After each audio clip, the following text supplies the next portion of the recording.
Today I'll be talking about things I like about being a YouTuber because I want to, I guess. My name is Rose, I do the drawings, and today I will be doing this. As someone who watches a bunch of YouTube videos, I watch YouTube in my spare time.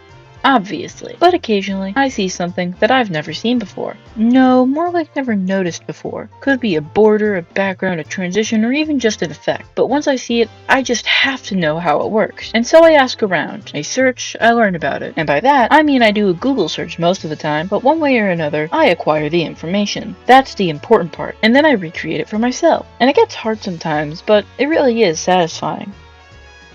After making and watching all these videos for so long, I've been able to recognize a good chunk of all the background music people use for these sorts of things. Nintendo music in particular is popular to use because they say on their website, I think, that you could use the music for background music of monetized content. Some people are wary of using this type of stuff, but I personally use it because I like it the best. There's probably a bit of bias there, but it hasn't really failed me yet. And because I use Nintendo music, or even just video game music in general for my videos, it's so fun playing a video game and getting to a level with a song that I could just visualize how I can use it in the video. This happened for my 2025 art fight video with Overseas Battle Theme from Pokemon, but because the title and thumbnail suck, it didn't see much success there. But one day, like 3 to 5 years from now, when everyone who's seen it has forgotten about the other video, I will use that song for an intro again, and it's going to be so good. A side effect of this, though, is that I can identify a good majority of all the commonly used video game soundtracks. Kirby, Mario, Splatoon, Animal Crossing, the whole thing. That's not even getting into games I haven't played, like Pikmin or Undertale or something. And when I recognize a song, I'm always like, I know that one. And the fun in this is that whenever I hear a more niche, rarely heard song that I personally am a fan of, it just makes my day. Something I literally said out loud the other day was, "Yo, it's Balloon Trip Breeze Night." This person really knows their stuff.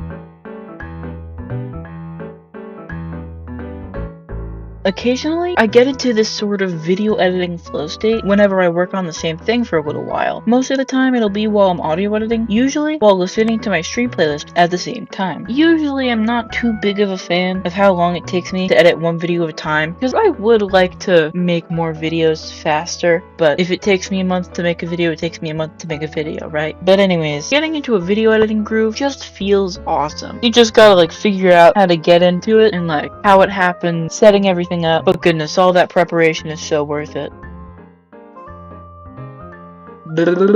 Hey, I'm here to remind you that I have a VGen account. I made a Your character here, themed around the new Tomodachi Life Living the Dream game, because sometimes my art style kind of looks like the Mii's, and also I'm excited for the game as well. You could submit an image of your Mii you want, as well as all the other related information, and I'll do it. Also, there's a discount from now until the game comes out, because I think it's more relevant now more than ever, you know? As of writing this, I'm not entirely sure how to convince you to get anything, so I'm just reminding you guys it exists for now. Okay, bye! Recently, I've gotten into the habit of timing how long it takes me to make every video I've made this year. If you're curious on what that looks like, here are the numbers. It averages around 30 hours per video, spread out over the course of 2 weeks. It feels good after every video editing session to be able to know how long I've been spending every day editing a video. And even if I don't get everything I want done in a given time frame, I know I'll always have entering in those sweet, sweet numbers to look forward to at the very least. Also, doing the addition to get the final time spent number at the end is fun as well. This information is useful for me when it comes to scheduling my time and figuring out how much work I can really handle. I use both the built-in stopwatch and that Focus Friend app made by Hank Green to time my sessions. Somewhere along the way, I've decided to attempt to 100% that game because it is kind of a game in a way. It's been gamified to get every single piece of furniture in every single color. So far, it's not going well considering how I haven't even unlocked all the rooms yet. I mean, I don't ever pay any money for my mobile games, so I'm going into this free-to-play style. So I won't be able to get those paid furnitures, but I want to get as close as a free-to-play player can get. What was I talking about again? Recently, I've been incorporating a bit more real-life camera footage into my videos, and let me tell you, it makes my life so much easier to edit real footage instead of having to fabricate everything with PNG files. This is best shown in the Stick Puppet video, which is made up of almost entirely real-life footage. It's gotta be one of the best videos on my channel, despite how old it is. What do you mean it's almost a year old? You're crazy! So apparently I don't check things before I say them anymore, because that was only 8 months ago instead of 12. With this in mind, it's nice getting to get a little more creative awkward things. I don't think this video is going to be out when this is posted, but I just got some good footage for the video after this one that's going to make the intro so much more fun. Oh dude, it's going to be awesome. And like look, I'm a faceless YouTuber, which means I have to do more editing than the average person to be able to get the real footage I want, and I do have to like select what I use pretty selectively and very carefully, but it's all in a day's work, you know? I know this video's topic is things I like and not things I notice, but I have noticed one or two things, and I also like making observations, so these upcoming points totally count for this, alright?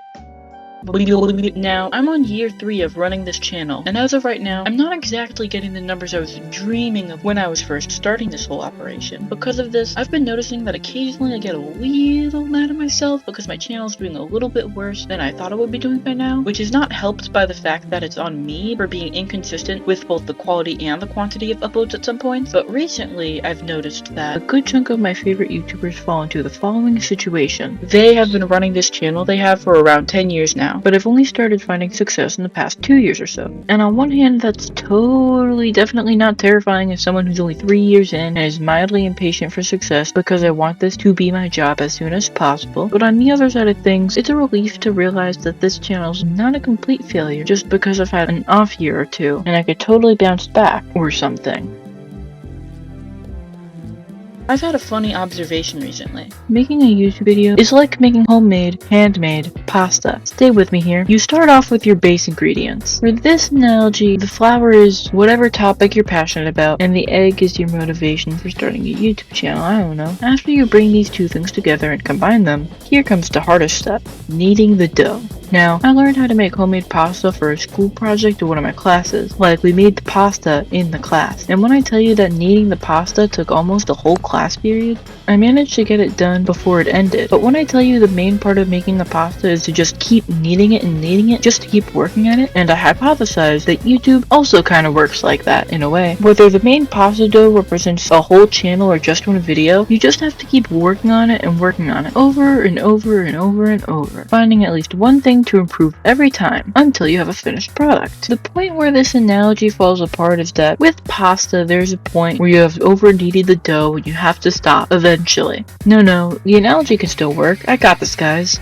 That's burnout. Over kneading the dough is burnout in this case. I was going to end this whole comparison with a conclusion of some kind, but I'm not sure if I have one of those really. My best guess is that you need consistency or working hard, I guess, but I think it's more just the reality of what it's like actually being a YouTuber and all that, you know? Recently, I've been under the impression that I have to make a video a certain amount of minutes long, or else I'm not even trying or something. But I think I'm just gonna leave this as a shorter video for today. As I said, if I want to be able to make more videos, I'm gonna have to be fine with shorter scripts. And also, I'm getting my practice in, you know what I mean? Anyways, it's been a while since I've done one of those. Like, subscribe, leave a comment. Actually, that's too much. Just like, maybe leave a comment. Just leave a comment. And also, check out my socials. Ideally Blue Sky, because that's where I'm the most active. And thanks for watching. This has been Rose. And what do you think would happen if I turned into a fish?